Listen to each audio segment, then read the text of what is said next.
Olá, boa noite, boa noite. Vamos chegando. Para quem vai ver esse vídeo aí no replay, esse vídeo vai ser sobre as doenças endócrinas e a relação com a microbiota intestinal. Então vamos chegando.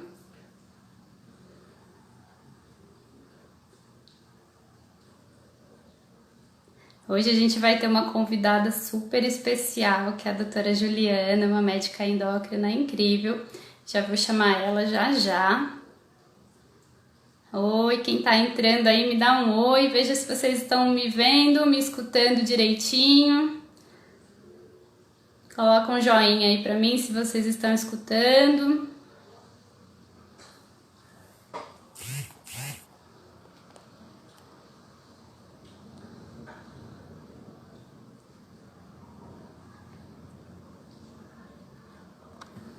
Joia! Já que tá aí.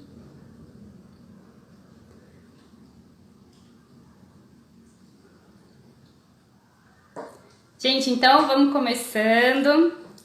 Essa live aqui vai ser sobre a relação da microbiota intestinal com as doenças endócrinas, então colesterol, diabetes, vamos falar de tireoide, vamos falar tudo sobre o intestino.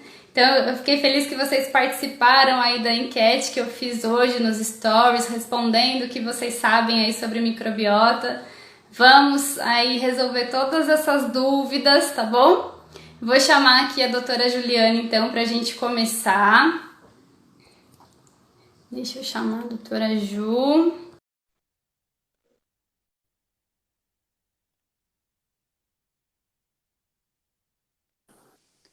Oi, querida. Olá, tudo bom? Tudo bem? E você? Tudo bem, graças a Deus. Então tá bom. Deixa eu aumentar meu som aqui.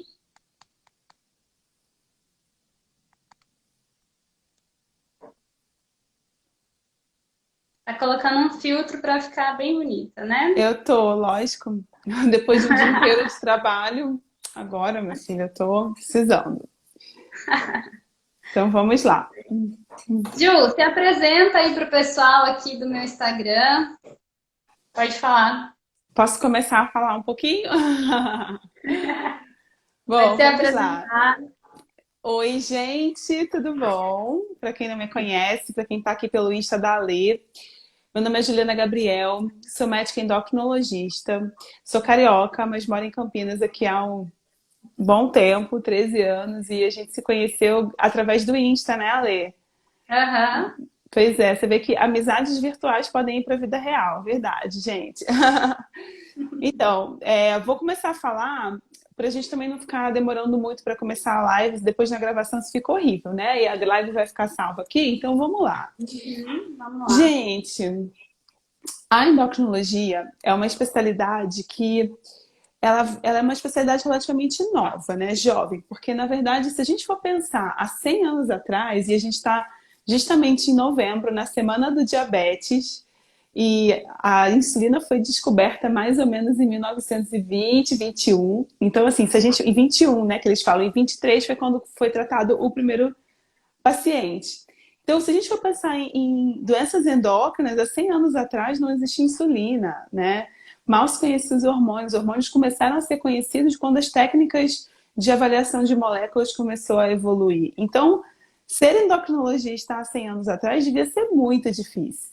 E nos últimos 100 anos, o conhecimento ele evoluiu tanto e a gente começou a entender então o papel dos hormônios em regular as funções do corpo, quer dizer, a medicina, né, o conhecimento sobre o corpo humano ele vem evoluindo e graças a essa evolução se descobriram os hormônios e o seu papel no metabolismo. E até então, acreditava-se que hormônios eram aquelas substâncias produzidas nas glândulas específicas. E aí, com o passar do tempo, essa medicina continuou evoluindo e a gente começou a perceber que, na verdade, muitos órgãos produzem hormônios, né? Vários órgãos que a gente até então não sabia. E um desses órgãos é o intestino. Então, usando como exemplo o diabetes, né? Que é para a gente aproveitar aí o gancho do mês do diabetes, que é o novembro, né? Por exemplo, a gente começou a perceber que regular diabetes não era só uma questão de insulina e glucagon, existiam vários hormônios intestinais que regulavam também o quanto que o nosso corpo é capaz de receber esse alimento, de metabolizar esse alimento, até de produzir, modular essa produção de insulina, que é pelo próprio sistema digestivo. E mais recentemente, quer dizer, essa descoberta desses hormônios intestinais, ela é bem recente. E mais recentemente ainda, a gente começou a perceber que não é só uma questão de hormônio. O intestino, ele é quase que um ecossistema, não é verdade, Ale? E Exatamente. aí, a gente começou a descobrir que, na verdade, uma coisa que você falou naquela aula que você deu pra gente, Ale, que eu achei muito legal, é que a quantidade, quer dizer, as bactérias que moram no nosso intestino, elas são praticamente mais um órgão no nosso corpo, que interage de forma íntima com esse intestino, que por sua vez vai regular o quanto que a gente absorve daquilo que a gente está consumindo, o quanto de hormônio vai ser produzido. Então, assim, quando a gente olha para isso, quer dizer, 50 anos em termos de história não é nada, mas o Não quanto é que a gente nada. evoluiu em termos de conhecimento foi muito, muito, principalmente nos últimos 10 anos. E é por isso que muitos desses conceitos que a gente vai abordar na live aqui hoje são conceitos extremamente recentes e que pessoas que são formadas há um pouquinho mais de tempo, como eu, só um pouquinho, tá, gente? Não vamos falar em idade aqui na live. A gente teve que correr atrás para estudar, porque quando eu Sim. fiz endocrinologia, não se falava tanto em microbiota, aliás, nem se falava em microbiota intestinal, a gente nem sabia. A gente sabia que existia, mas a gente achava que era, sabe, papo de cocô, entendeu? Um órgão só digestivo, né? Foi assim que eu aprendi na faculdade também. E olha que não faz Exato. tanto tempo, né? E eu aprendi que era um órgão digestivo, excretor e pronto. Não tem muito, Exatamente. não tinha muita coisa ali acontecendo, né? E isso, esse conhecimento é muito recente. Muito. E assim, isso que eu acho mais legal, porque na verdade, quando a gente começa a entender, né, qual é o papel dessas bactérias e o quanto que isso influencia na saúde, a gente começa a perceber que nem tudo tem a ver com hormônio, nem tudo tem a ver com remédio. Na verdade, muitas vezes o que você vai fazer para regular essas bactérias e para modular essas bactérias é a alimentação. E nada melhor do que uma super nutri para vir conversar com a gente sobre isso e explicar melhor um pouquinho como que é essa relação. Então, Ale, eu queria que você começasse explicando o que que é esse microbioma, esse órgão que não faz parte do corpo, mas faz, né? E como que Tá? essas bactérias influenciam, então, nessa função hormonal e metabólica do corpo, né? Bom, só para quem está aqui novo, não me conhece, nunca viu uma live aqui só me apresentando, então eu sou a Alessandra, eu sou nutricionista e eu sou formada em modulação intestinal, então por isso que surgiu essa ideia aqui dessa live com a endócrina, para a gente conseguir linkar aqui toda a relação dos hormônios, às vezes até o sobrepeso, a obesidade, tudo tem a ver ali um pouquinho com o intestino, então a gente resolveu trazer esse tema para vocês, para ajudar um pouquinho mais no processo de emagrecimento, de melhora da saúde. Então, esse é o objetivo da live, legal? Então, começando a falar sobre a microbiota, quem respondeu alguma coisa aí dos meus stories hoje já sabe um pouquinho do que a gente está falando. Mas assim, ó, a gente tem uma quantidade de bactérias muito, muito, muito maior do que as nossas próprias células humanas. Então, a gente tem 10 vezes mais bactérias do que células humanas, ou seja, a gente é mais bactéria do que gente. Hum. E esse genoma que a bactéria tem é 150 vezes maior do que o próprio genoma humano. E ele tem a capacidade de interagir com o nosso genoma. Então, dependendo do tipo de bactéria que você tem no corpo, ele consegue interagir aqui para o bem ou para o mal, para a saúde ou para a doença. Né, Ju? Então, a gente tem bactéria no corpo inteiro. Sendo que o trato gastrointestinal, que é boca, estômago, intestino, é onde tem mais bactérias. E no intestino, se a gente conseguir comparar o intestino grosso, que é a última porção do intestino, tem muito, muito, muito mais bactérias.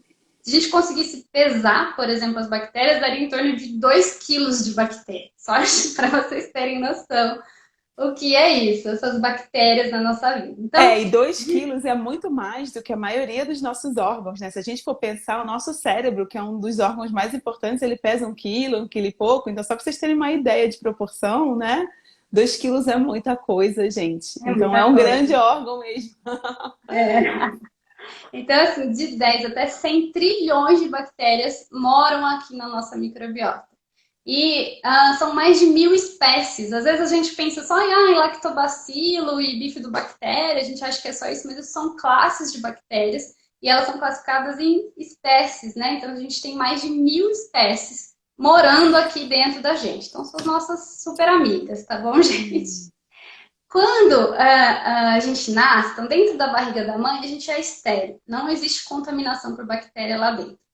A gente começa a ser colonizado a partir da via do parto. Então, isso depende se é parto normal, se é parto cesárea, já começa a contaminar de uma forma diferente. Contaminar não, vai colonizar, né? Porque Isso. é uma bactéria do bem. E aí, isso depende ali no primeiro ano, é muito importante o primeiro ano de vida da criança. Então, se ele é alimentado com fórmula ou se ele é amamentar, se é amamentação, né? Isso depende também como vai ser a colonização, mas por sorte, essa colonização ela permanece aí possível de mudança até a vida adulta. Então, graças a Deus, a gente não está aí fadado a ser alguma coisa, dependendo do como foi o nosso parto ou não. Então, mas a primeira infância é muito importante, tá? E aí, essa bactéria, ela tem algumas funções, tem várias funções, né? Mas dentre elas eu podia destacar a função imunológica. Então, essa bactéria ela interage com muitas coisas de defesa do nosso corpo. Tanto é que a microbiota, o trato gastrointestinal, é considerado hoje o maior órgão linfóide, que é o órgão de defesa do corpo. É como, eu digo assim, é como se na bactéria tivesse uma alfândega para passar. E aí o policial fala, opa, documento. Só passa por aqui se tiver documento para passar. Então só vai para a corrente sanguínea o que o policial autoriza. Então esse é o papel até da microbiota. E aí, se está em desequilíbrio, o que acontece? Forma buracos, né, nesse intestino, Essa barreira, né? permeável, nessa barreira. O policial não dá conta de tanto contrabando e acaba passando muita coisa ruim que não é para passar para a corrente sanguínea. E aí acaba tendo muitas das doenças acontecem por conta desse desequilíbrio intestinal, tá? Aí a gente também tem uma função propriamente dita nutricional, que as próprias bactérias vão sintetizar, por exemplo, vitamina K, vitamina B12, faz parte dessa função da bactéria. E a função de proteção, onde a bactéria do bem luta com a bactéria do mal, e a gente tem que. A bactéria do bem sempre tem que ganhar. Então, cada indivíduo tem uma bactéria, uma microbiota única, assim como a gente é único, ninguém é igual a ninguém geneticamente. A bactéria, a microbiota de ninguém é igual a de ninguém também. Mas, por exemplo, membros de uma mesma família têm um certo grau de similaridade entre as bactérias. E a gente pode classificar essas bactérias em 3 níveis, né? As do bem, que a gente chama de simbiontes. Então, essas bactérias, elas têm uma troca benéfica com a gente. Então, a gente troca algumas coisas benéficas com elas. Por exemplo, lactobacilos, bifidobactérias, são bactérias do bem. A gente tem as bactérias do mal, que a gente chama de patobiontes. Então, por exemplo, Enterobacter, Clostridium, são bactérias do mal. E a Que gente tem causam algumas ali doença, né, que gente? causam doença, né? E a gente tem as que são comensais, ou seja, não são nem boas nem ruins, elas vivem ali no meio. Então, de uma forma geral, a nossa bactéria, a classe de bactérias do bem tem que sempre ganhar da do mal. Quando isso inverte, a gente tem um problema. Isso chama disbiose intestinal. Foi uma pergunta que eu fiz também nos stories. E algumas pessoas responderam que era microbiose intestinal, mas não é não, é disbiose intestinal. É a alteração das bactérias, tornando um estado meio ruim. Bom, aí o que a Ju falou, eu dei uma aula, né, Ju, na turma de medicina ali da São Leopoldo para a classe da Ju, e eu falei nessa aula que a microbiota é como se fosse um órgão. Hoje em dia ela já é classificada como um órgão. Por quê? Ela interage com outros sistemas, ela interage com outros tecidos e, além do mais, ela tem uma capacidade de transplante. A gente pode transplantar a microbiota de uma pessoa para outra. Isso Só fazer um ainda parêntese, gente. Na vai. verdade, quando esses primeiros estudos começaram a sair, eles saíram como se fosse transplante de fezes. Não é exatamente transplante de fezes, está transplantando as bactérias do intestino. Mas assim, a mídia é muito engraçada, né? Porque para chamar atenção para uma manchete, eles botam os nomes bombásticos. Então, Hum, então assim, se vocês já ouviram falar em transplante de fezes, é mais ou menos isso. E é é. muito interessante porque esses termos que a gente está usando aqui são termos difíceis, mas que, na verdade, daqui a bem pouco tempo eles vão ser termos bem conhecidos. Então, só para a gente recapitular aqui, né? Microbioma seria o nome desse órgão, ou seja, esse pool de bactérias, essa comunidade de bactérias que vive no nosso intestino, tá? Disbiose, então dis é um prefixo que significa assim, esquisito, desarranjado. Então, biose, né, o bio, que são essas bactérias, esse bioma. A disbiose é aquela condição onde você tem esse órgão, vamos dizer assim, de bactérias desarranjado, causando uma alteração no corpo, né? E essa disbiose, ela vai levar a uma inflamação da mucosa do intestino, que é o que a Ale estava explicando da barreira que deixa passar os contrabandistas, que é o que o pessoal está chamando de síndrome do intestino permeável, ou leak gut. Então, Isso. assim, esses são termos que muitas vezes quem aí está ligado nas redes sociais, no YouTube, no Instagram, vocês podem ouvir falar, e a gente está tentando aqui trazer de um jeito bem simples para vocês como que é isso, né? Mas aí Hum, continua, Ale, então só para a gente recapitular os termos para ficar tudo bonitinho assim, né? Então a gente já ótimo. falou do nosso grande órgão, que são as bactérias, que podem ser transplantadas, não é transplante de cocô, apesar do termo ser que pegou ter sido transplante de fezes. A gente falou de qual que é o nome que dá quando essas bactérias do mal começam a vencer, que é a disbiose, e o que, que acontece no corpo quando as bactérias do mal vencem, que é essa inflamação do intestino, levando ao intestino permeável, tá? Uma outra coisa só que eu queria completar, que você falou rapidinho agora, mas eu acho super importante a gente trazer, é que assim, acho que você vai falar mais, mas eu vou só já introduzir esse assunto, que Tá. existem vários fatores que comandam como que é esse órgão. É como se fosse uma impressão digital, que você falou também isso na aula, né, Ale? Então, cada pessoa tem uma população de bactérias que é própria, como uma impressão Isso. digital.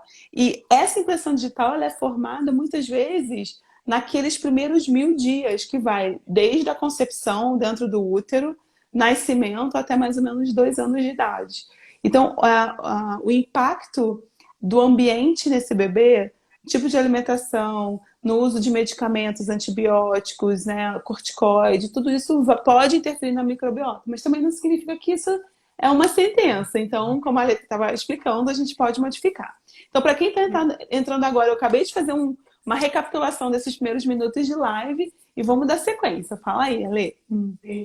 Então, só terminando a questão do transplante fecal, isso está ainda muito em estudos, né, na ciência, apesar de que já existem transplantes fecais em humanos, inclusive para tratar Clostridium difficile, por exemplo, que a gente chama de Clostridium difficile de matar, que é difícil mesmo, né, Ju? Então, é aquelas Dificílimo. que a pessoa tem muita diarreia, não consegue ter vida, né, boa, e aí o transplante fecal tem se mostrado aí uma boa alternativa para essas pessoas, mas o que tem se estudado muito em ciência é ali, né, nos animais, enfim, é o transplante para tratamento de diabetes, para tratamento da obesidade. E aí, por exemplo, tem um estudo muito famoso que eles pegaram gêmeas idênticas humanas, tá? Então, duas gêmeas, só que uma era obesa e a outra magra. Então, eles transplantaram a microbiota dessas duas para dois ratinhos diferentes. Os dois germ-free, que são livres de bactéria, então eles foram colonizados com aquele tipo de bactéria. Então, os dois ratinhos comeram a mesma comida, pelo mesmo tempo, enfim, tudo controladinho. E o ratinho que recebeu a microbiota da gêmea obesa engordou, e o ratinho que recebeu a microbiota da gêmea magra continuou magro. Então, isso mostra como só a microbiota pode fazer a gente absorver mais caloria, por exemplo, armazenar mais gordura, ter algum outro tipo de problema só pelas bactérias que existem ali, mesmo que o ambiente seja exatamente igual.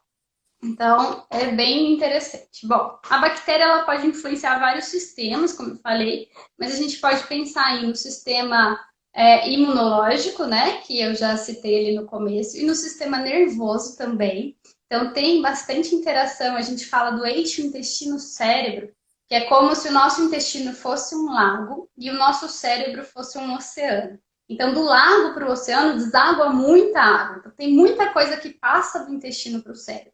Do oceano para o lago, pouquinho, né? Mas ainda tem, pode ser que tenha alguma coisa. Mas do lago para o oceano, passa muita coisa. Então, se a gente tem uma disbiose, ou seja, uma alteração nessa microbiota intestinal, a gente pode ter uma alteração no comportamento, a gente pode ter mais medo, ansiedade, síndrome do pânico, Alzheimer, autismo. Tem muitos estudos ligando tudo isso daí com a alteração na microbiota. E um outro sistema que essa microbiota influencia também é o sistema endócrino, que é o tema aí da nossa live hoje, né, Ju? Então, Ju, fala pra gente o que causa alteração na microbiota intestinal? Quais são as coisas que mais causam alteração nessa microbiota? Então, gente, na verdade, assim, a Lê tá falando aqui da questão da obesidade, mas a obesidade a gente sabe que é só o primeiro passo, né? Porque a partir daí a gente tem todas as doenças relacionadas à inflamação, doenças crônicas não transmissíveis. Então, um colesterol elevado, o diabetes, a hipertensão, o risco de ter aterosclerose e entupimento das artérias do coração, por exemplo, ter um infarto, ter um derrame, o próprio câncer. Então, tudo que está relacionado com inflamação e obesidade pode ter uma série de fatores que influenciam, e um desses fatores que a gente tem visto nos últimos estudos é essa microbiota. E a gente sabe que existem condições clínicas que interferem nessa população de bactérias, e existem também condições comportamentais. Então, por exemplo, né, o uso de antibióticos, e a gente sabe que, assim, tem muito uso de antibiótico indiscriminadamente, da pessoa usar antibiótico para qualquer sintoma respiratório sem nem saber se é infecção por bactéria. Quando a gente usa antibiótico, a gente está matando bactérias e a gente está, inclusive, aumentando o risco de você matar as bactérias boas e deixar as ruins, porque, né, bactéria ruim também não morre tão fácil, né? E assim, uma das coisas, outros medicamentos, por exemplo, medicamentos que mudam o pH do estômago, por exemplo, os que são usados para o tratamento de gastrites, etc. A gente sabe que, enfim, anti-inflamatórios podem mudar, principalmente a base de corticoide, né? Mas principalmente os antibióticos, eu acho que e os modificadores de pH do estômago, tá? Mas uma das coisas que a gente vê e sabe, né, Ale, que mais modifica a bactéria é a alimentação, né? E o tipo de alimentação. E é isso que eu queria que você falasse aí um pouquinho pra gente. Tá? Então, assim, o excesso, né? E sempre a gente pensa no excesso. O excesso de açúcar vai causar uma modificação. O excesso de gordura saturada vai causar uma modificação. O excesso de proteína vai causar uma modificação. Então, hoje em dia tem muita gente fazendo, por exemplo, dieta low carb, dieta cetogênica, que tira muito um macronutriente, que é o carboidrato, e aumenta, por exemplo, muita proteína. E com isso, muita gordura saturada também. Então, o aumento de muita proteína, muita gordura saturada, sem o equilíbrio de outras coisas, sim, vai causar uma alteração na microbiota. E para quem tem uma tendência genética, isso pode ser um pouco perigoso. Então, por exemplo, existe uma alteração, tô com a minha colinha aqui, existe uma alteração em um hormônio que é da área endócrina, que se chama GLP-1. Esse hormônio ele está ligado aí com a síntese de insulina, por exemplo, tá? E ele está ligado com a questão da saciedade. Então, quando a gente tem uma alteração na microbiota, seja por uso, por exemplo, dos prazóis, seja por uso de antibióticos, seja por alteração de dieta, né, de proteína, de gordura, enfim, a gente pode ter uma alteração nesse GLP-1 e aí a gente tem uma desregulação da fome, a gente fica com mais fome. Né, ele perde esse senso da saciedade. Então, quando a gente fica com mais fome, além do mais, esse hormônio está ligado ali com a produção da insulina, e aí a gente tem uma alteração na resistência à insulina. A gente começa a absorver mais glicose, mais ácidos graxos, que isso pode levar a uma alteração até mesmo de gordura no fígado.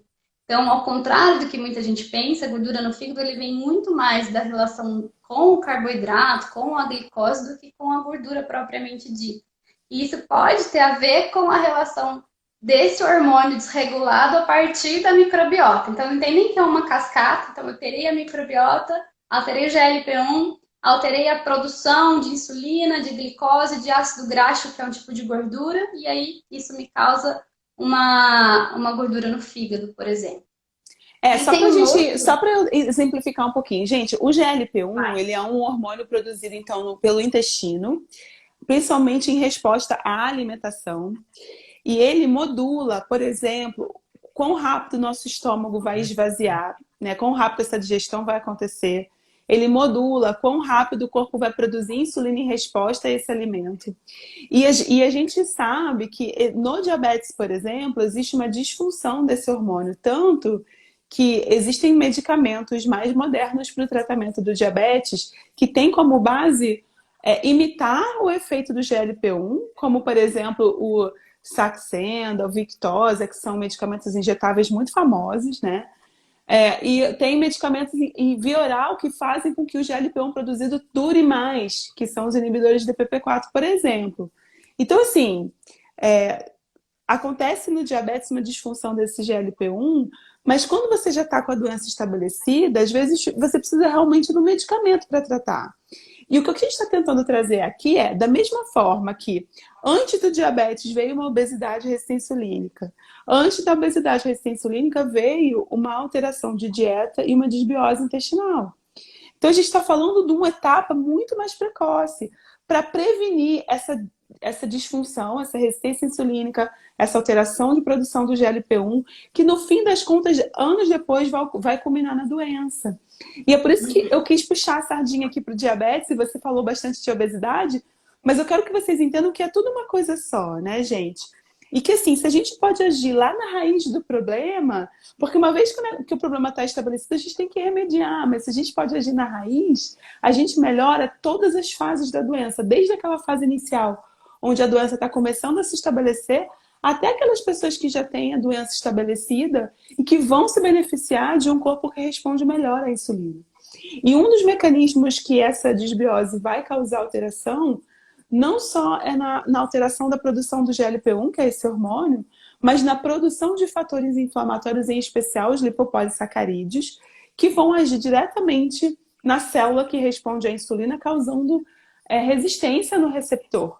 Então, assim, através de vias inflamatórias, essa inflamação vai levar a uma resistência insulínica. Então, tudo tem a ver. Quer dizer, a raiz da raiz da raiz de tudo isso começa nas bactérias. Não é muito interessante isso, né? Quando não tem mais gente, tem que tratar com o remédio mesmo. Aí já está instalado o problema, tem que tratar com o remédio. Mas mesmo tratando com o remédio vai tratar o sintoma. Você precisa entender qual foi a causa. Por que você chegou naquilo lá, né? O que te levou a ter a obesidade, a resistência à insulina e a diabetes? Então é muito antes disso. Então você atacando a causa lá atrás, você consegue ir melhorando o padrão. Então quando você emagrece, melhora a resistência à insulina, diminui a inflamação corporal. Você pode até tirar o remédio, né, junto com o seu médico, conforme você for melhorando isso daí, você consegue até se livrar do remédio se você tratar a causa, né? Mas lógico que prevenir é sempre melhor do que remediar. Então, haja antes de você ter um problema. E aí tem uma outra coisa que se chama temal. Eu brinco assim, quem tem o temal alto tá bem ou tá mal? Tá mal. O temal ele é um metabólito da bactéria, ou seja, quando a bactéria digere carne, por exemplo, então a bactéria vai lá, vai digerir a carne, ela solta um metabólito, como se fosse o cocôzinho da bactéria, não é bem isso, mas a gente chama de metabólito. Esse metabólito, quando ele está muito elevado, ele tem uma associação com o colesterol, então ele tem uma agregação plaquetária, tipo, a gordura vai agregando ali nas plaquetas. Então, a gente tem um maior risco de colesterol alto, de infarto, de AVC, de doenças trombóticas. Então, tem um monte de coisas associadas a esse temal, tá? Eu acho que no futuro vai ser alguma coisa para a gente medir também, além de dosar o colesterol, enfim, no sangue, a gente dosar a quantidade de temal ali na microbiota. Então, eu acho que vai ser aí o futuro também para a gente prevenir os riscos cardiovasculares, tá? Então tem essa questão, esse temal está ligado muito às carnes. Então, para quem tem uma tendência genética, lógico que precisa ter essa tendência, e exagera nas carnes, exagera nas gorduras saturadas, tem uma propensão a aumentar esse T-mal, e esse T-mal está ligado com doenças cardiovasculares. Por isso que eu digo que o low carb não é para todo mundo, tá? Ele pode ser uma estratégia, a gente fez uma live sobre isso semana passada, então quem perdeu, assiste lá, que eu falei quais os benefícios e os malefícios, quando que pode usar, quando não pode, o que é realmente bom no low carb e o que não é. Mas aqui, por exemplo, uma pessoa com tendência a ter mal elevado seria uma pessoa que seria uma boa candidata a uma dieta vegetariana. Que aí tá diminuindo muito o risco cardiovascular. Aí eu puxo sardinha pra Ju, que é vegana, né, Ju? É isso aí. Bom, aí também a gente tem uma outra coisa que se chama LPS. Esse LPS, ele é uma coisinha que gruda na membrana da bactéria, como se estivesse sabe, na superfície dessa bactéria. Esse LPS está ligado muito com inflamação. Então, pode ser que a gente teve uma desbiose intestinal, e aí a gente teve uma alteração, um aumento daquelas bactérias do mal, que eu falei, aqueles patobiontes, e essas bactérias do mal são cheias de LPS. Esse LPS a gente consegue dosar. Então, quem tem o LPS alto, quer dizer, está com uma inflamação corporal. A própria obesidade, o sobrepeso, é considerado uma inflamação de baixo grau. Ou seja, a gente tem um aumento ali de cortisol, a gente tem uma inflamação crônica constante. Por que ela é crônica? Ela não é aguda, né? Não é tipo uma apendicite que eu tenho que ir para o hospital correndo. Não, ela é uma inflamação que vai agredindo o meu corpo um pouquinho por dia, um pouquinho por dia, um pouquinho por dia. Ele vai preparando o terreno ali para doenças ruins. Então, por isso que a gente diz que o sobrepeso, a obesidade, não é saudável. A gente tem que fazer de tudo para voltar para o peso normal, para o peso ideal, dentro ali do IMC, lógico, considerando as individualidades de cada um. Mas o emagrecimento por si só já vai melhorar tudo isso, tá? E aí o que a Ju falou, que causa o leaky gut, né? Que é o intestino permeável. Então, todas essas alterações, por exemplo, o GLP-1, o TMAL que eu falei, o LPS, eles podem gerar um leaky gut, que é uma permeabilidade intestinal. Então, aquele intestino que era para ser grudadinho, passa a ser permeável. Então, a alfândega não dá conta dos contrabandos, acaba passando muita coisa para a corrente sanguínea, e isso vai gerar, por exemplo, uma intolerância ao glúten. Porque o glúten ele é uma proteína que vem ali do trigo, do centeio, da cevada, né? Que ela é tão pequenininha que ela pode passar nessa uma que seu intestino está permeado. Se seu intestino estiver íntegro, bonitinho, não passa. Então, não é todo mundo que tem intolerância ao glúten, tá? Então, quando você tem uma disbiose, altera essa permeabilidade, o glúten passa. E aí, por exemplo, o que pode ser sintomas de intolerância ao glúten? Diferente da alergia, tá? Que a alergia é aquela doença celíaca, que é só 1% da população que tem, e aí é feito o teste até por biópsia intestinal, e realmente tem que tirar o glúten para o resto da vida. Então, não é isso, é uma intolerância. E toda intolerância tem graus, né? Tem gente que é mais intolerante, tem gente que é menos intolerante. Então, a gente pode ter, por exemplo, pessoas que têm muita diarreia, ou intestino muito preso, ou hora preso, hora solto. A gente pode ter dores articulares, problemas de pele, espinha, outras dermatites, anemia, aftas frequentes, dores de cabeça, enxaqueca, cansaço, sintoma de náuseas, de vômito, de azia. Então, tudo isso é sinal de intolerância ao glúten. É claro que esses sinais eles podem ser confundidos com outras coisas, né? Não necessariamente é o glúten. Mas presta atenção, se você tem assim 2, 3 ou mais sinais desses que eu falei, pode ser sim que você tenha essa intolerância ao glúten. Né, Ju? Quer falar um pouquinho sobre isso daí? Eu posso falar, mas eu achei que a Vanessa perguntou aqui, fez uma pergunta que eu achei super legal. Como melhorar a microbiota de quem já tem doença celíaca, né? Além, né, da alimentação livre de glúten e comida de verdade. Como que você pode? Porque assim, o que eu acho interessante, gente, é que melhorar a microbiota é para qualquer pessoa, não é só para quem já tem doença, né? Mas para quem já tem doença, isso pode ser um ganho de qualidade de vida muito grande. Então, antes de falar da intolerância ao glúten, que eu entendo bem, porque eu tenho, vamos tentar responder aqui a Vanessa. Eu acho muito legal essa pergunta. Tá? Então, assim, lógico que a comida de verdade. A gente vai falar sobre isso, Ju. Mas só dando uma palhinha aqui. A comida de verdade é a primeira coisa. Então, o que que é comida de verdade? Comida da natureza, né? Digo assim, Deus colocou na terra, então tá certinho. É a comida de verdade. É a comida industrializada, é uma comida que não existe na natureza. Então, não existe uma bolacha na natureza, não existe uma torta, né, pronta da sadia na natureza. O que existe é, enfim, os legumes, enfim, isso daí por si só já melhora a microbiota intestinal. Além disso, a gente pode pensar aí, em primeiro lugar, sobre retirar as coisas. Ai, deixa eu chegar lá, vai, senão a gente vai se confundir. A gente vai falar de enzimas, a gente vai falar dos 6 R's, que é o tratamento, eu já chego lá, tá bom? Pode ser, Ju? Pode, claro, claro. Queria Vanessa, falar fica só aí um com a pouquinho. gente, amor. Fica aí. Eu queria falar só um pouquinho da tireoide, Ju, dá uma palhinha aqui pra gente sobre quais são os problemas da tireoide, tratamentos, enfim, aí eu entro falando da relação com o intestino sobre isso. Tem uma pergunta aqui de uma outra Vanessa, a Vanessa Raposeiro. Ela perguntou: a intolerância ao glúten necessariamente é detectada no exame de sangue? Não. Não, a alergia sim, mas às vezes a intolerância não. Você pode ter anticorpo negativo, mas ainda assim você tem intolerância justamente por esse quadro de disbiose que a Ale está falando, tá? Sim, é muito mais clínico do que laboratorial, né? Então a gente vê isso na consulta, a gente vai cavando, né? O que que é os sintomas que você sente, e aí a gente vai chegando por eliminação, que pode ser sim o glúten. E aí, trazendo um pouquinho para a tireoide, né, que foi a tua pergunta, a gente sabe que as doenças de tireoide mais comuns são doenças autoimunes. Em especial a doença de Hashimoto, que é a principal causa de hipotireoidismo, e a doença de Graves, que é a principal causa de hipertireoidismo.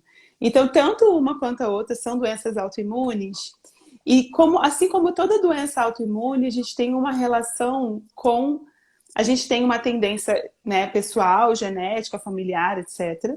Mas a gente tem uma relação com o ambiente. Então a gente sabe que doenças autoimunes elas podem ter fatores desencadeadores, que têm geralmente relação com estresses físicos e emocionais. Então, esse quadro de inflamação crônica, por exemplo, é considerado um estresse físico.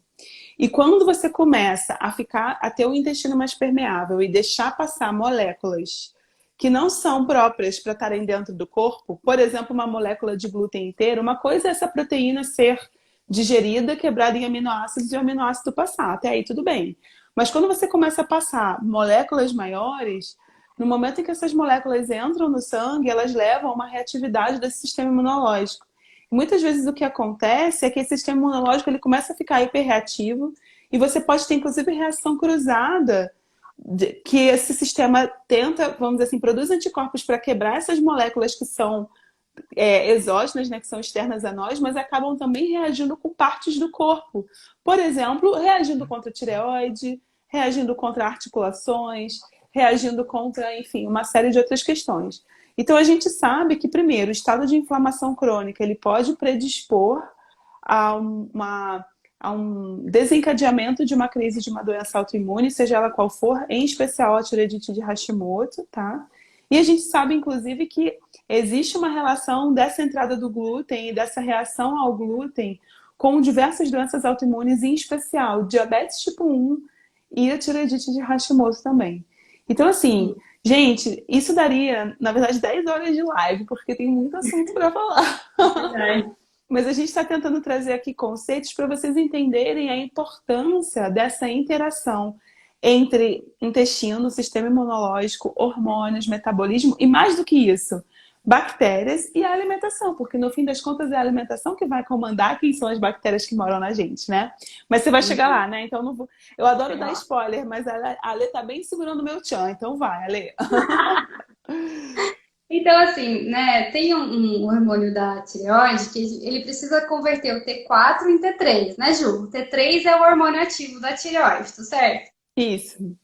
Aí, então, existe uma enzima que se chama DIO, ou deiodinase, que é a enzima que faz essa conversão de T4 para T3. Ela ajuda nessa conversão. Então, para o hormônio da tireoide trabalhar bem, a gente precisa dessa DIO.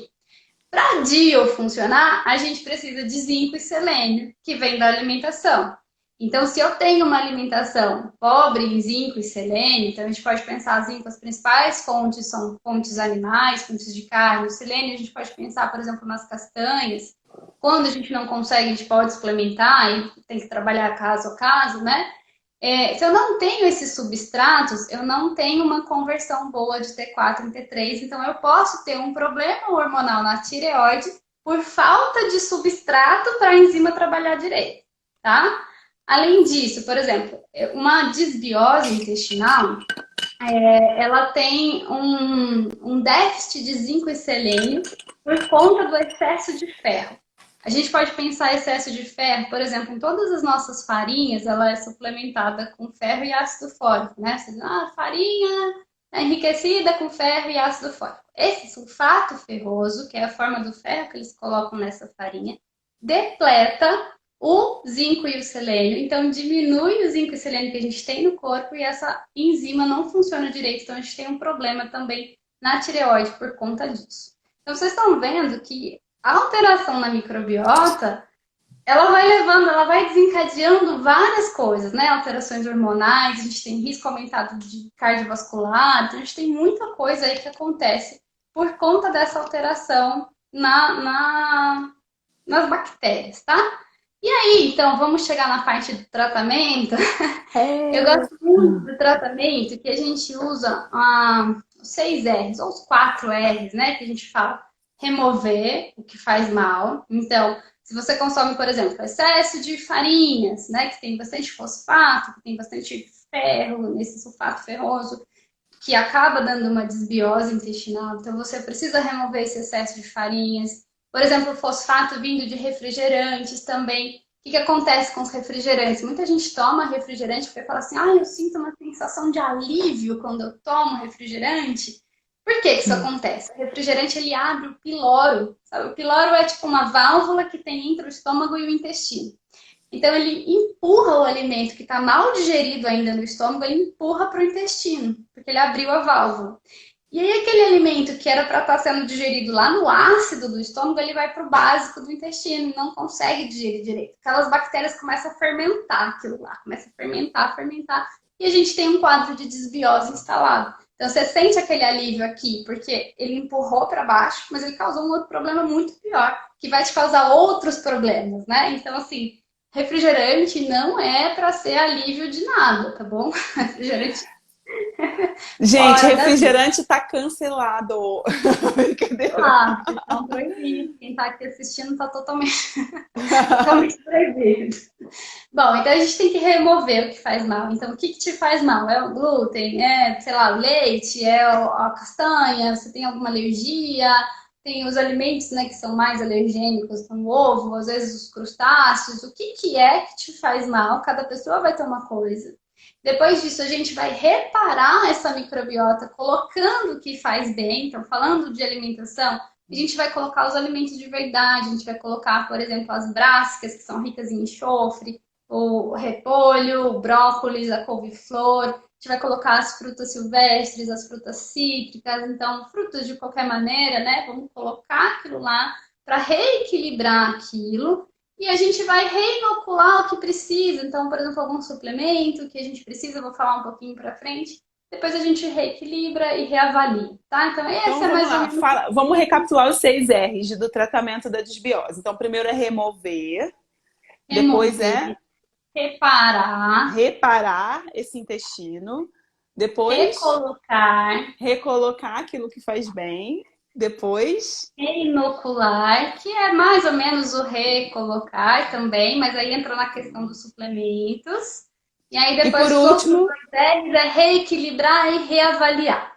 Tá? O original é 4 R's, a gente acrescenta mais 2, que é o reequilibrar e reavaliar, para dar essa manutenção. Então, como a microbiota ela é mutável, né? Então não adianta nada a gente fazer isso por um tempo e aí depois abandonar o tratamento. Então é uma coisa assim meio que constante. A gente faz, modula, melhora, por reavalia. exemplo, gente, não adianta você ficar todo trabalhada no goji berry durante 2 meses e depois cair de pau no refrigerante com coxinha.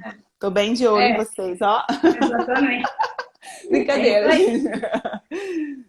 Então, a principal coisa que a gente faz para recolocar, para a gente reparar esse intestino é o estilo de vida, é a dieta. Então, ponto. Não existe suplemento no mundo que vai te ajudar se a sua dieta for ruim.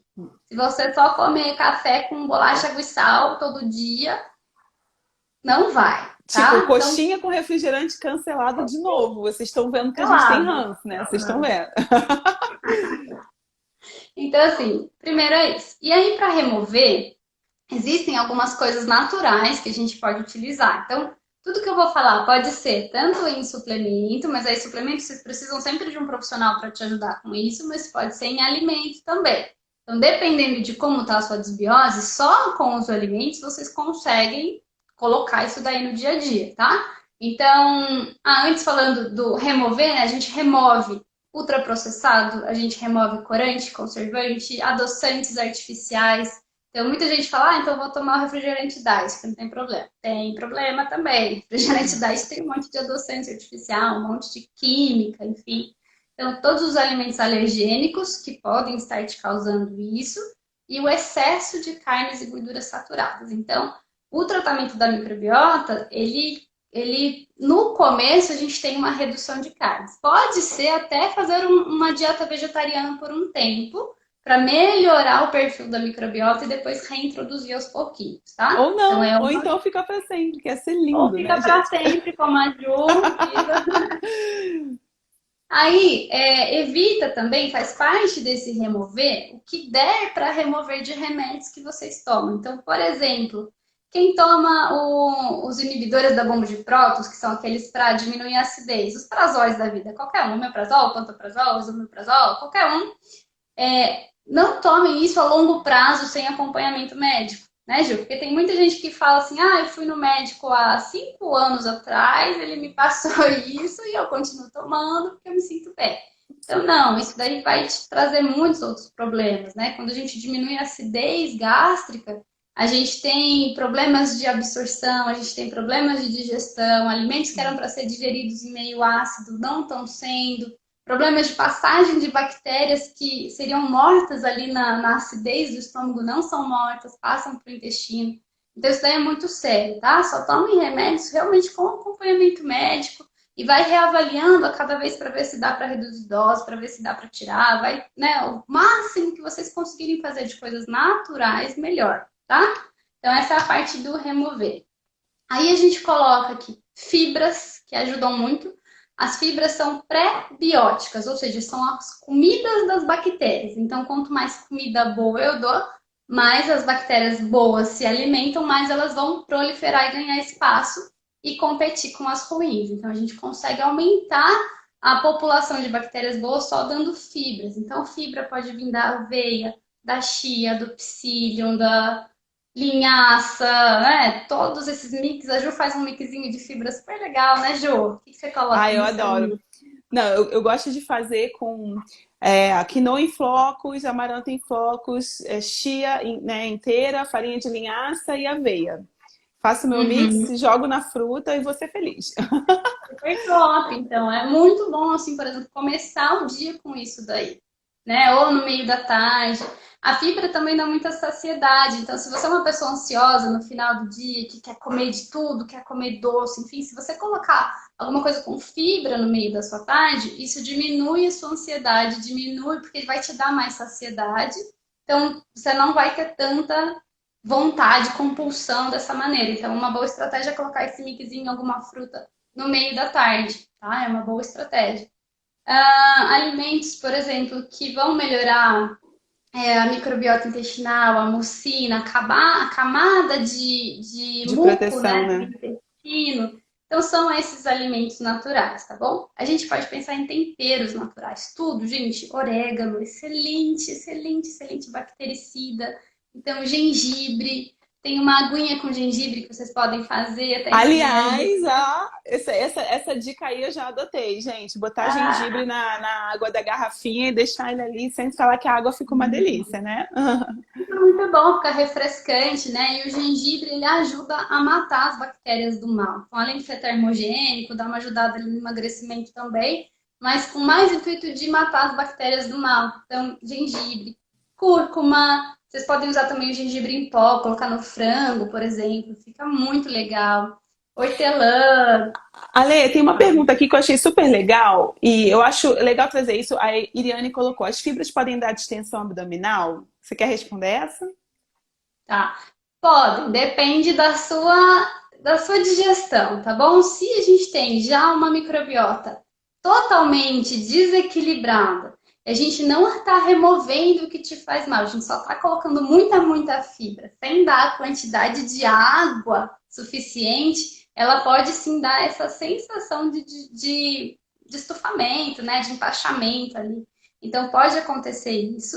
E aí a gente tem uma diferença, então, entre fibra solúvel e insolúvel. Então, a gente precisaria pegar mais as fibras insolúveis, que são as fibras, por exemplo, farelo da aveia é uma fibra insolúvel, as cascas das frutas normalmente são insolúveis. Essas fibras elas vão ajudar mais no trânsito intestinal. Então, talvez primeiro começar com essas e depois passar para uma chia ou para uma aveia mesmo, ou para um psyllium, que vai causar essa distensão um pouquinho em algumas pessoas, mas é passo a passo. Então, se você não consome Então, nada, uma coisa, só te complementando aqui, ali rapidinho.